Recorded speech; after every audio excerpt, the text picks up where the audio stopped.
సరస్వతి అనే అమ్మ స్వరూపాన్ని, వారి తత్వాన్ని తెలుసుకుందాం. సరహ అంటే సారము, స్వ అంటే తన యొక్క అని అర్థం. తన యొక్క సారాన్ని లేదా తన యొక్క తత్వాన్ని సంపూర్ణంగా తెలిపేదే సరస్వతి.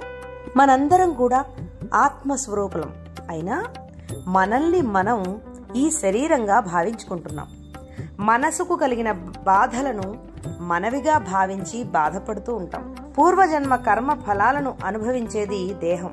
దేహంలో ఉన్న మనస్సే కాని మనం దేహం కాదు.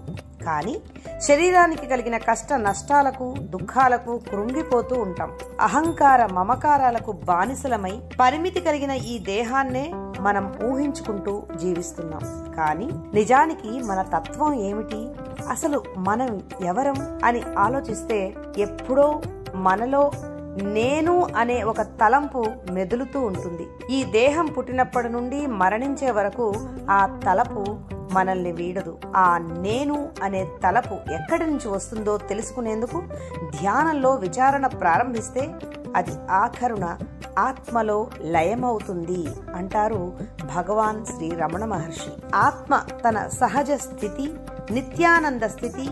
ఆత్మయే మనము. ఈ శరీరంలో ఆత్మ ఉండడం కాదు, ఆత్మ ఈ శరీరాన్ని ధరించింది. అంటే ఆ ఆత్మయే మనం. ఆత్మకు పరిమితి లేదు. ఆత్మ అంతటా వ్యాపించి ఉంది. ఈ లోకంలో ఆత్మ తప్ప మరొకటి లేదు.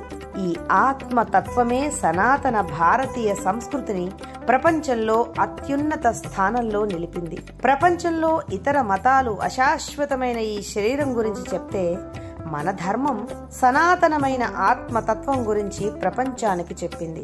మానవ జన్మకు సార్థకత, నిర్యాణం లేదా మోక్షం లభించాలంటే ఆత్మతత్వం అర్థం అవ్వాలి. అటువంటి ఆత్మతత్వం అంటే మన తత్వం గురించి మనకు సంపూర్ణంగా తెలియచేస్తుంది కనుక అమ్మవారిని సరస్వతీదేవిగా మనందరం ఆరాధిస్తాం.